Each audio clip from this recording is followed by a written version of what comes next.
Excuse me sir, चाय। शुक्रिया। सुनो,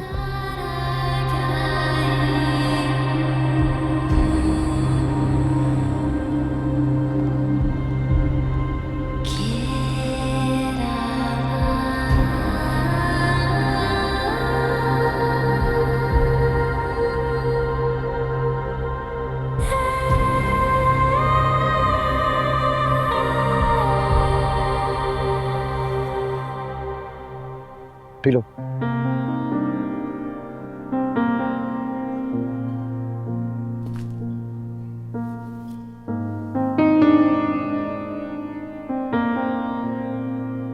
पापा ठीक तो है?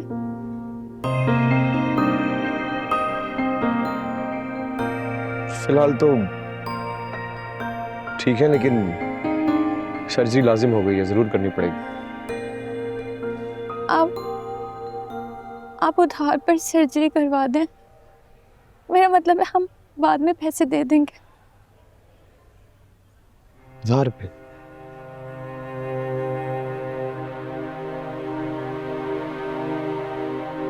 ऐसे नहीं होता। तो फिर आप उधार पर हमें पैसे दिलवा दें। मैं सच कह रही हूँ, हम वापस कर देंगे। मुझे अगर पता होता कि बाबा का दिल इतना बीमार है तो मैं पाई जोड़ कर रखती उनके इलाज के लिए। डॉक्टर, आप तो शहर के रहने वाले हैं ना, तो शहर में कोई ऐसा अस्पताल बता दें जहाँ खैरात में दिल का ऑपरेशन होता।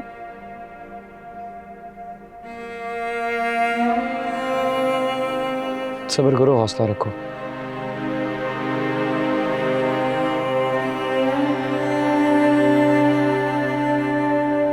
हो जाएगा, पैसों का कोई ना कोई इंतजाम।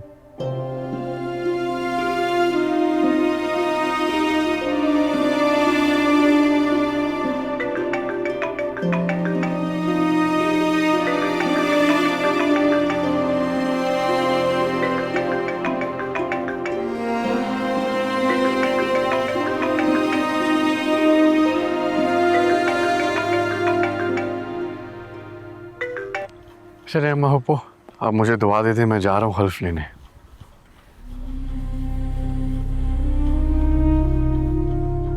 अल्लाह अपने अमान में रखे।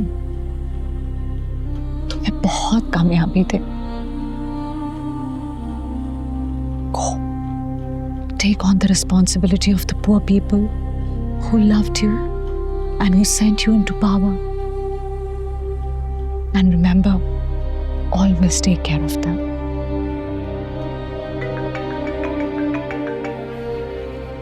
उठा लो, तुम्हारा बाप होगा। उसे हमेशा जल्दी होती है अपने इख्तियारात को बढ़ाने की और उनके बेजा इस्तेमाल की। डॉक्टर, फिर भी उठा लो। ये भी उसके सिताए हुए रियाया का एक वो विक्टिम है। हाँ डॉक्टर। कैसे हैं आप? ठीक ठाक। वो 4 लाख रुपए भेज सकते हैं? एक पेशेंट है, उसे बहुत। हाँ, मैं मैनेजर को बोलता हूँ ट्रांसफर कर दे अकाउंट पे। Thank you, thank you. Shut up.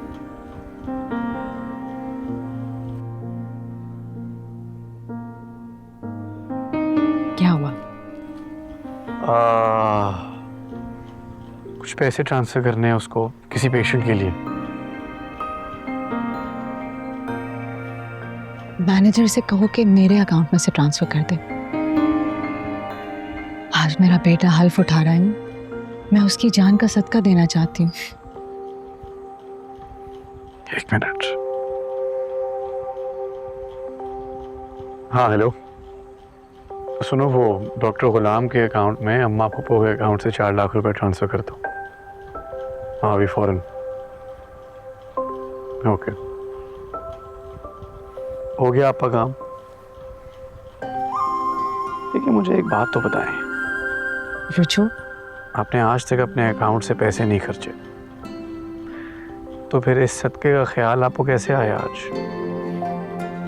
तुम्हारी जान के बदले किसी और की जान का भला हो जाए, कहीं ना कहीं तो मुझे भी सुकून पहुंचेगा ना। बस अम्मा होपो आपने अपना ख्याल रखना है और रोइएगा नहीं अब, प्रॉमिस करें मुझसे। मैं प्रॉमिस करती हूँ। अच्छा चलो अब तुम जाओ, तुम्हें देर हो रही है, हल्फ भी तो उठाना है। ओके, अल्लाह हाफिज।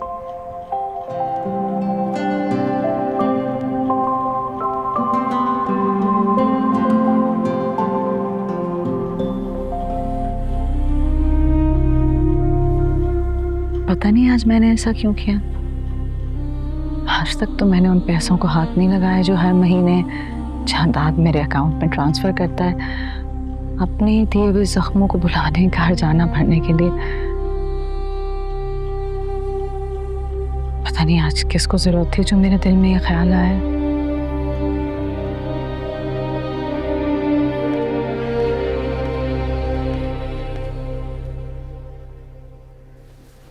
आज तुम्हारी हलफ बर्दारी का दिन है और आज के दिन भी तुम माँ के पास आने के बजाय अपनी फूफी के कमरे में चले गए। तबीयत खराब है उनकी, साफ चेहरे पे दिखाई दे रहा है, जाना ही था उनके पास। नहीं बादशाह, तुम हमेशा से यही करते हो। तुम हमेशा अपनी फूफी को अपनी माँ पे तरजीह देते हो। आज के दिन, जिस दिन तुम्हें पहले अपनी माँ के पास आके दुआएं लेनी चाहिए थी, तुमने अपनी फूफी को चुना, उस खुर्शीद को। तुम्हें अपनी माँ के जज्बात और इज्जत का कोई ख्याल नहीं। बात अहमियत की नहीं है, जरूरत की है। और आज उनको हमारी सबसे ज्यादा जरूरत है। उनकी शक्ल पे नजर आ रहा है दुख, जो शायद आपको कभी नजर ही ना आए। तो ये दुख और तकलीफ उसने खुद चुनी है, हमने नहीं, बल्कि खुद उसने अपने आप को जबरदस्ती उस कमरे में बंद किया है। आपको पता है मसला क्या है सबसे बड़ा? कि आपने इस घर की रवायात, असूल और अपनी अना को हर चीज से ऊपर रखा। कभी ये सोचा ही नहीं कि इसके नीचे कितने दिल दब चुके हैं, कितनी रूहें जख्मी हो गई हैं। एक लम्हे के लिए अगर आप अपनी अना को एक तरफ करके देखें और समझने की कोशिश करें ना अम्मा पापा को, तो शायद आपको भी उनका दुख नजर आए। जो बगावत इस हवेली की रवायात के आड़े आती है, उसे इसी तरह कुचल दिया जाता है। और खुर्शीद, उसने अपनी हर हरकत और बातों से हमेशा इस हवेली की रवायात को कमजोर करने की कोशिश की है।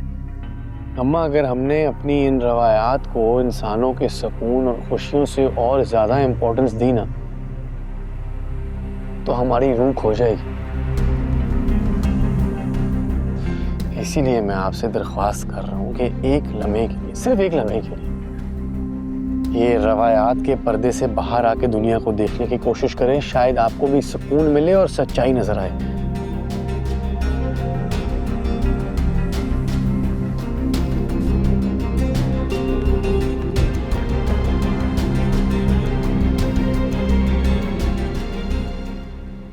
फिरोज की बहन शहर पढ़ने गई थी और वहाँ जाके उसने शादी कर ली और उस बेगैरत ने भी इसको जिंदा ही छोड़ दिया।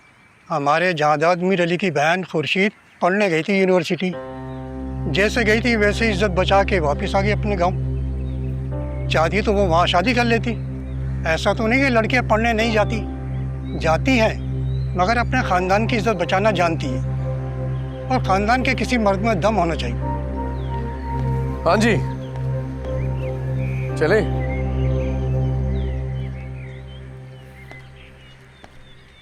आइए।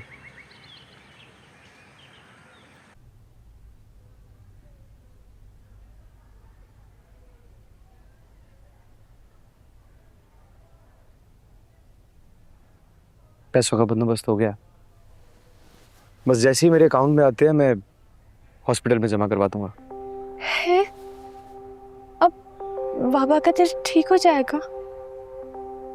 कोशिश करेंगे पूरी। डॉक्टर,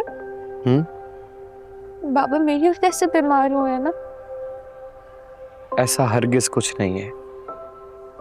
तुम तो इतनी अच्छी बेटी हो, अपने बाप के लिए इतनी दुआएं कर रही हो।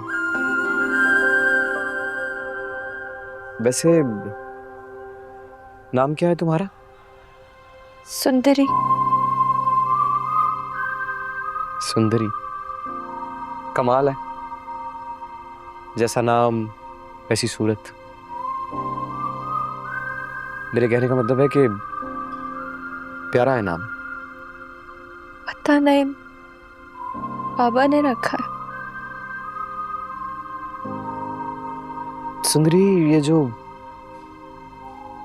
इंसान के नसीब की तकलीफें होती हैं ना, वो कुछ भी कर ले उसकी जिंदगी में आकर ही रहती है।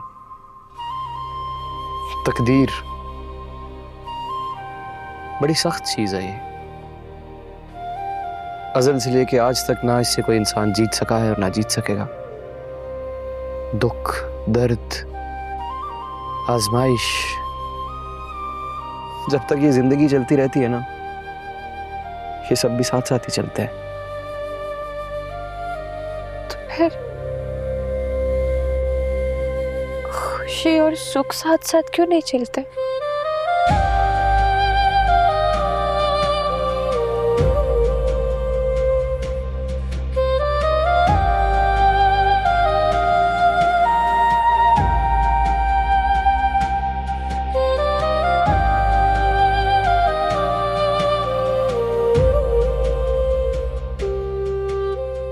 डॉक्टर,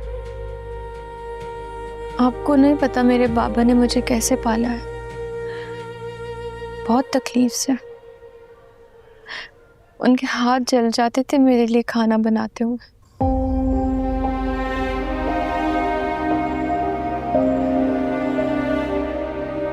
माँ बनकर मेरे कपड़े धोते थे।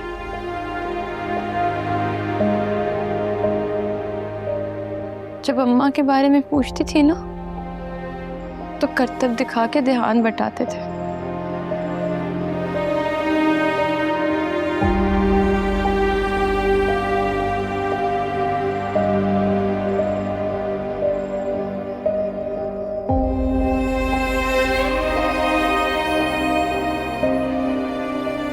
मुझे मेरे बाबा चाहिए डॉक्टर। अब ख्याल रखने की बारी ना मेरी है।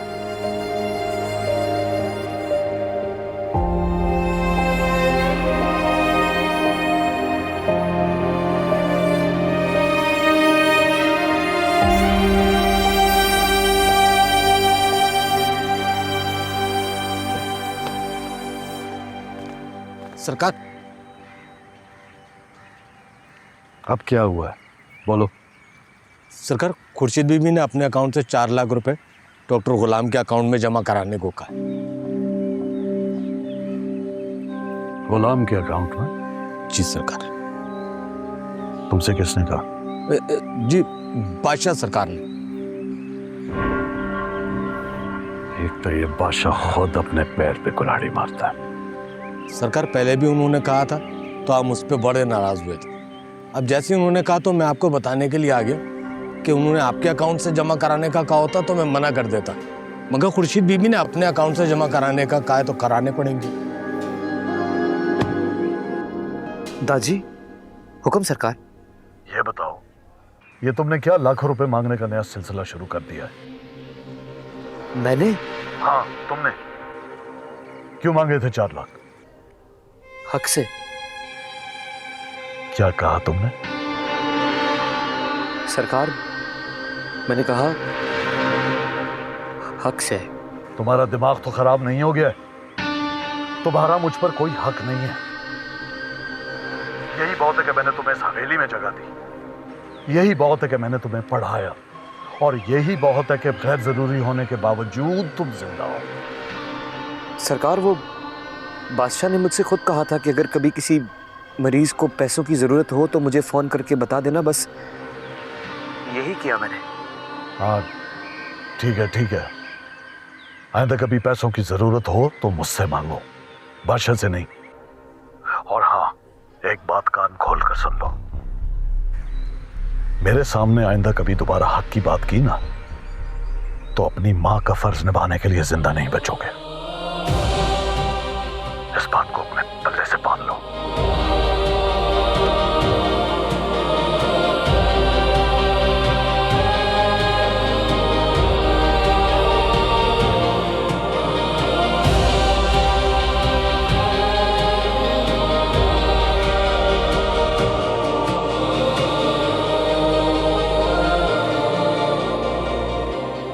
क्यों माँ?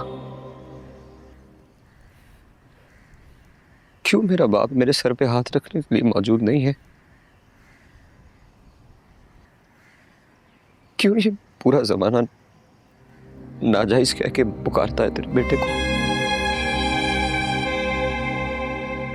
क्यों उन्हें तू नजर नहीं आती? क्यों उन्हें तेरा निकाहनामा दिखाई नहीं देता? वो निकाहनामा नहीं है बेटा, वो तो एहसान है तेरे बाप का। मेरे बाप ने तो कुछ रकम के एवज मुझे बेच दिया था। जो मर्द औरत को खरीद कर निकाह करते हैं ना, वो उनका एहसान होता है। तेरे बाप का एहसान था बेटा मेरे पे। अम्मा खुदा की कसम बहुत दिल करता है मेरा, जब मैं जायदाद को यूं सामने देखता हूं ना, मेरा दिल करता है मैं यूं गले लगा लूं उन्हें।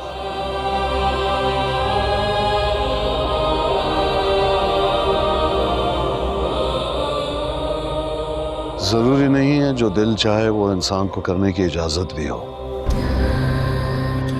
मैं तुम्हारा बाप हूं और मेरे ख्याल में तुम्हारे बाप होने के तमाम फराइज मैंने बखूबी अदा किए। तुम्हारी माँ के नाम नफके से लेकर तुम्हारी तालीम, पढ़ाई लिखाई, सारे फराइज बखूबी अंजाम दिए। रहा सवाल बेटा कहलाने का हक, तो एक कम जात औरत से हुए बेटे को यह हक नहीं दिया जा सकता, क्योंकि यह हक देने के लिए माँ और बाप का हसब नसब देखा जाता है।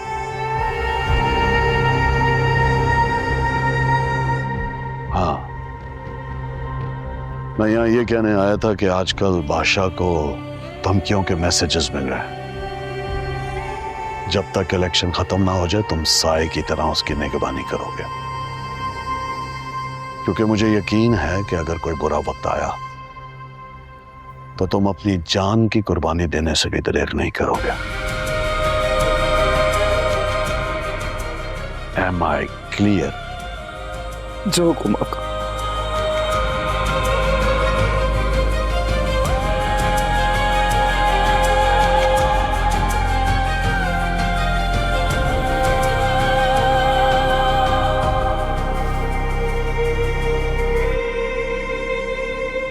कान खोलकर सुन ले तू गुलाम, तू एक कमजात माँ का बेटा है, मिस्कीन और गरीब है। मेरा बाप तो पता नहीं मुझे कुछ पैसों के एवज बेच के चला गया, पता नहीं कहाँ चला गया।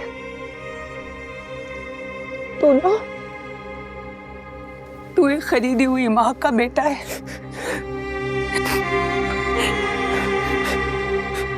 सुन रहा है ना तू यतीम है, नहीं है तेरा कोई भी बाप।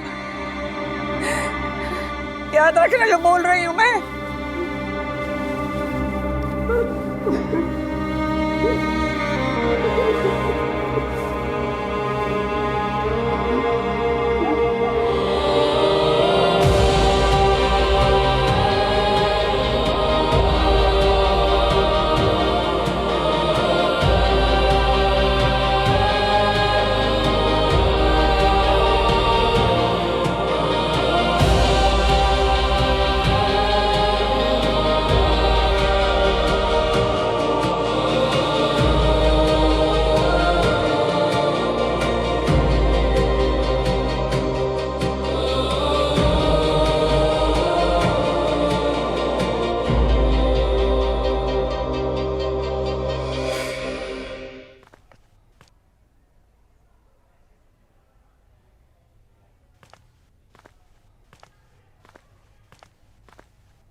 सुंदरी,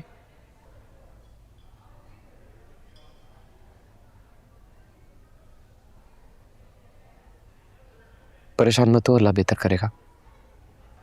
हम गरीबों के नसीब में सिर्फ तसल्ली और दिलासे ही आते हैं। नहीं तो मुझे देखो, इतने बुरे हालात में डॉक्टर बन के तुम्हारे सामने खड़ा हूं। मेरी माँ ने तो कभी सोचा भी नहीं था कि उसका बेटा कभी डॉक्टर बन सकता है। सिवाय दुआ के मेरी माँ के पास कोई वसीला नहीं था। इसका मतलब दुआ में दवा से ज्यादा ताकत होती है? हाँ,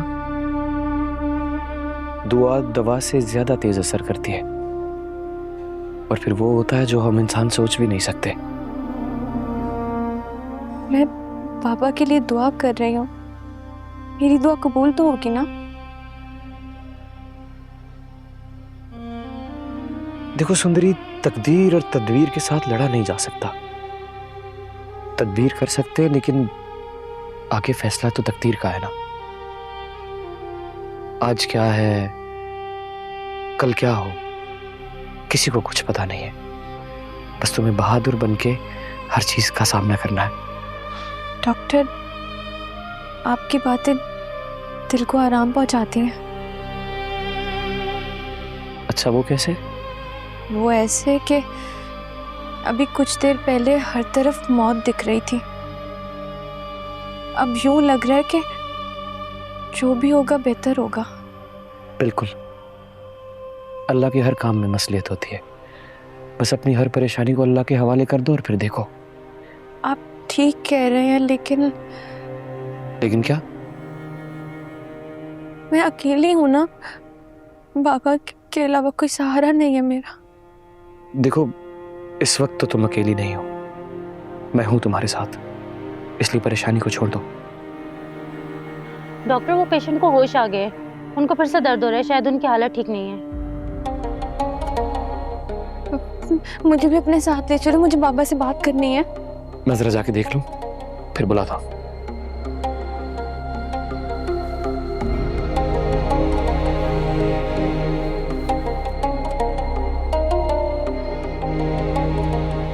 आपने बुलाया?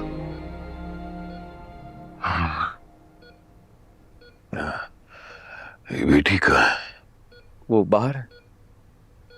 अकेली? नहीं, अकेली नहीं है, आपके गांव का एक आदमी साथ है। बेचारी रो रही होगी। जी नहीं, वो नहीं रो रही। आपकी बेटी तो बहुत बहादुर है मास्टर साहब। बुला दो उसे। मास्टर साहब, माजरत चाहता हूँ, अभी आपकी तबीयत ऐसी नहीं है कि मैं बुला सकूं। जैसे ही आपकी तबीयत संभलती है, मैं खुद उसे ले आऊंगा।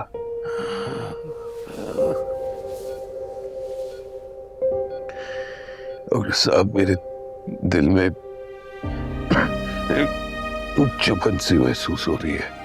ऐसे लग रहा है जैसे किसी ने मुट्ठी में बंद कर झगड़ लिया। बस थोड़ी देर बाद आपकी सर्जरी शुरू हो जाएगी, उसके बाद सब ठीक हो जाएगा, आप परेशान मत हो। अस्पताल का खर्चा, मेरी बेटी परेशान हो जाए, हमारे पास पैसे नहीं है।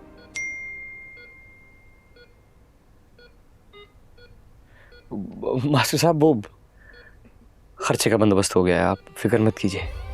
हो गया? जी। कैसे?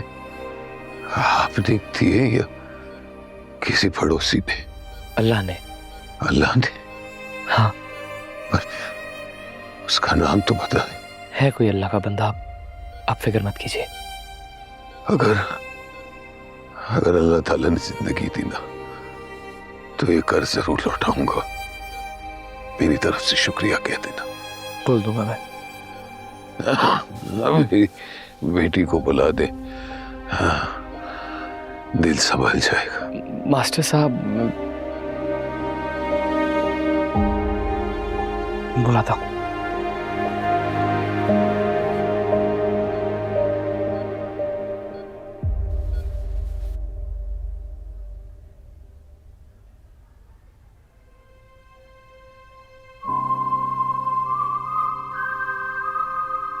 सुनो,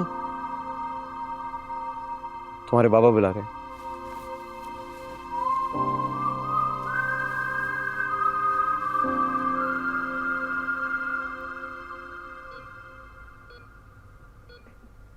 बाबा।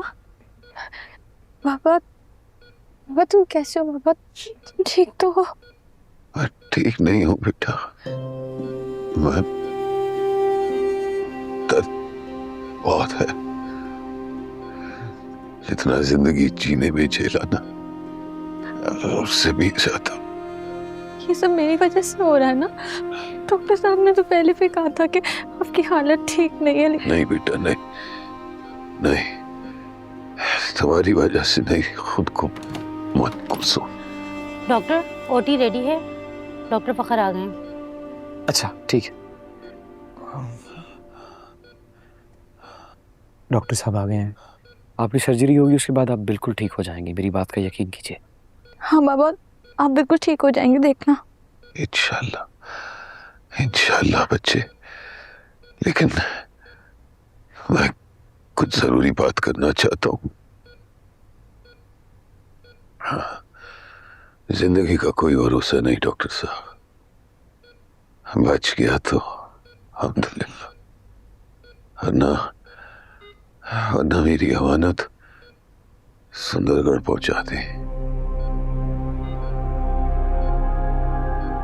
सुंदरगढ़? वहां के सबसे बड़े जमींदार जहादात सरदार, इसकी हवेली है। सुंदर हवेली? आप जानते, जहादात से कह देना कि ये सुंदरी आशिक अली की बेटी है। उसे कहना कि मैंने अपना वादा निभाया, लेकिन मैं बेबस हूं। तुमसे ज्यादा इसका कोई भी सगा मुझे नजर नहीं आया। उसे सारी हकीकत बता देना और सुंदरी को अपनी पनाह में रखना, और मुझे अपने गुलामों की कब्रिस्तान में जगह दे दो। बाबा ऐसी बातें नहीं करें ना, अभी आपको ऑपरेशन होगा, आप ठीक हो जाएंगे बिल्कुल। इंशाल्लाह, अगर बच गया तो घर चलेंगे, वरना डॉक्टर साहब के साथ सुंदरगढ़ चली जाना। आप कैसे जानते हैं उन्हें? मोहसिन है मेरे, बड़े एहसान किए उन्होंने। मेरी जिंदगी में जो भी है ना, उन्हीं का दिया हुआ है। बाबा ऐसी बातें मत कर, मुझे डर लग रहा है ना। नहीं बेटा नहीं, डरते नहीं, शाबाश, मुकाबला करते हैं दुख से। जिंदगी और मौत तो बस कुदरत का चक्कर। बेटा जा।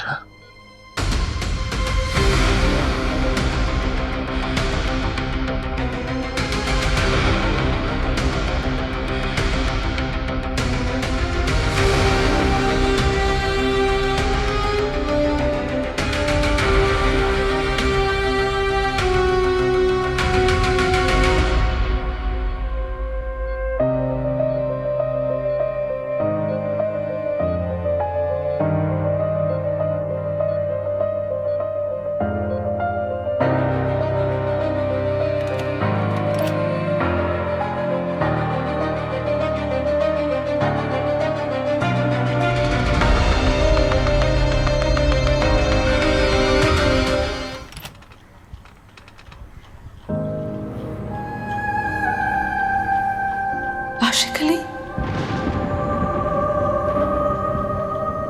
तुम? मैं आशिक अली अपने पूरे होशो हवास में तुम्हें तलाक देता हूं, तलाक देता हूं, तुम्हें तलाक देता हूं।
लेकर जा रहे थे उन्हें ऑपरेशन थिएटर,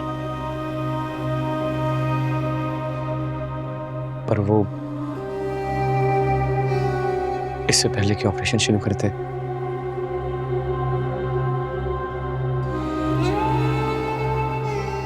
आपके पापा की डेथ हो गई। I'm sorry.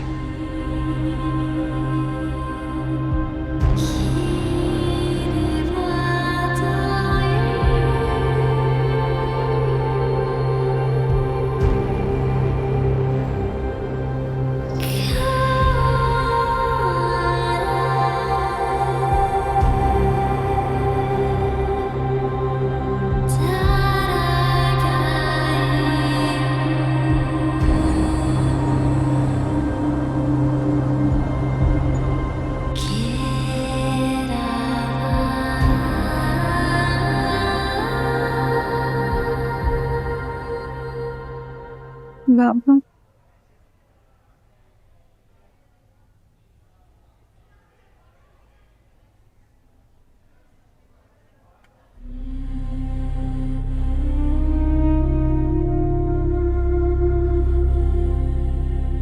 बाबा आराम से देख के।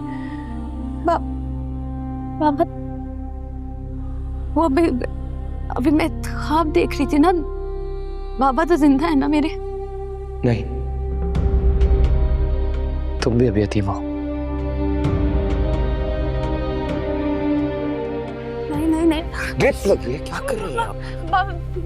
बाबा कैसे मर सकते हैं? क्या हो गया आपको? बाबा नहीं मर सकते, बाबा नहीं मर सकते। बाबा को पता है कि मैं अकेली हूँ, बाबा मुझे छोड़ के नहीं जा सकते इस दुनिया से। तुम्हारी तबीयत ठीक नहीं, प्लीज प्लीज, जब तक ड्रिप खत्म नहीं होती तुम। नहीं बाबा नहीं मर सकते, मैं कह रही हूँ आपको। तुम ऑपरेशन थिएटर लेके जा रहे थे, उससे पहले दिल बंद हो गया उनका। तो आप तो डॉक्टर है ना, आपने क्या किया? डॉक्टर है हम, खुदा थोड़ी है। हमने कोशिश पूरी की, आखिरी फैसला तो खुदा का होता है ना। नहीं अल्लाह की ये मर्जी नहीं हो सकती। अल्लाह पाक को पता है कि मैं अकेली हूँ। आप जाकर देखें ना बाबा। मेरी बात सुनिए, मेरी बात सुनो। अब तुम इस दुनिया में अकेली हो, तुम्हें खुद अपना ख्याल रखना है, प्लीज हौसला रखो। कैसे हौसला रखूं मैं? कोई बाप के बगैर कैसे जी सकता है? क्यों नहीं जी सकता? जिंदा होना तुम्हारी आंखों के सामने। बाप जिंदा है लेकिन मर गया। अरे बाप मर जाए तो कम से कम तसल्ली होती है ना इंसान के पास कि मर गया है। जिसका जिंदा होते हुए भी मर गया हो उसका क्या हाल होगा? और पूरी दुनिया के लिए जिंदा है। मेरा बाप सिर्फ मेरे लिए मरा है। पहले मेरे लिए मरा, फिर रिश्ते को मारा, उस रिश्ते को दफनाया और फिर भूल गया, लेकिन जिंदा हो गया।